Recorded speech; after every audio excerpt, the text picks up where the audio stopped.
জয় শ্রীরাম। তো আশা করি তোমরা সবাই ভালো আছো বন্ধুরা। তো আজকে আমি আবারও চলে এলাম আমাদের ফুলের জমিতে।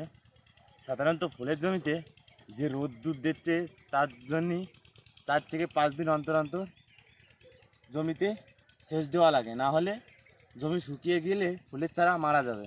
তো চলো দেখি কেমন ফুলের গাছ হয়েছে, তো দেখতে পাই বন্ধুদের।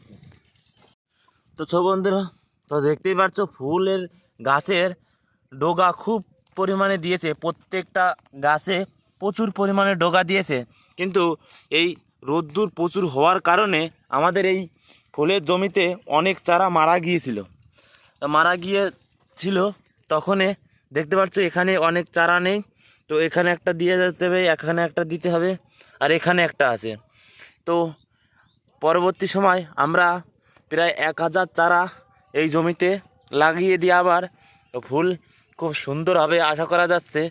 তো অনেক টাকা খরচ হয়ে গেছে এই ফুলের পিছনে। আর 1000 চারা প্রায় 2000 টাকা করে, 200 টাকা করে নেয়। কিন্তু তাও চারা মারা যাচ্ছে প্রচুর পরিমাণে। তো দেখছো এখানে একটা আছে, আর এখানে অনেক দূর পরে আর একটা আছে। মাঝখানে একটা খচ্চি দিয়েছিলাম, খচ্চি বলতে আবার নতুন করে লাগিয়েছিলাম, সেই লাগানো চারাটাও কেটে দিয়েছে। তো এর কারণের জন্য বাঁচতে পারিনি, চারাটা মারা গেছে।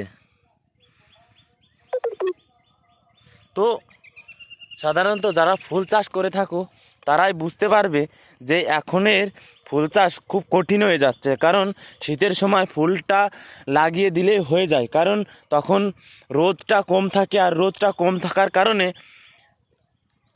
ফুলের জমিটা একদিন জল দিলে 3-4-5 দিন থাকে। কিন্তু এখন একদিন জল দিলে 2 থেকে 3 দিনের মাথায় আবার জল দিতে হচ্ছে, না হলে ফুলের চারাগুলো মারা যাচ্ছে।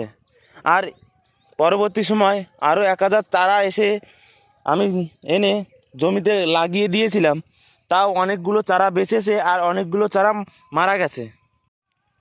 আমি এইখানে আবার খুঁচি দিয়েছিলাম, তা খুঁচি দেওয়ার পরে এই গাছটা আমার ঠিক করে বাঁচেনি, কারণ এখানে জল পায়নি আর শিকড়ও ছাড়েনি।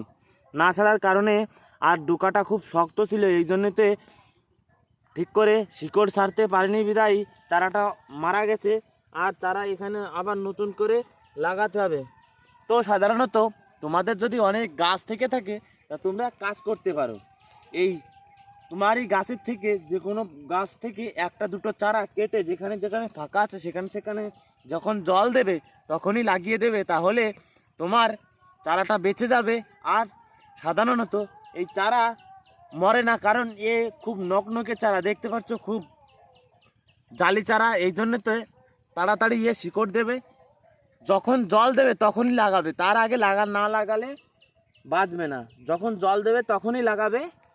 আমিও লাগিয়ে দিলাম একটা আমার গাছ থেকে কেটে, এখানে অনেকগুলো চারা আছে, কিন্তু যে আমার যেহেতু চারাটা শর্ট পড়েছে তার কারণের জন্য আমি এই পাশ থেকে চারাটা দু একটা চারা কেটে লাগিয়ে দিচ্ছি এই জমিতে, তাহলে ভালো হবে। আর আমার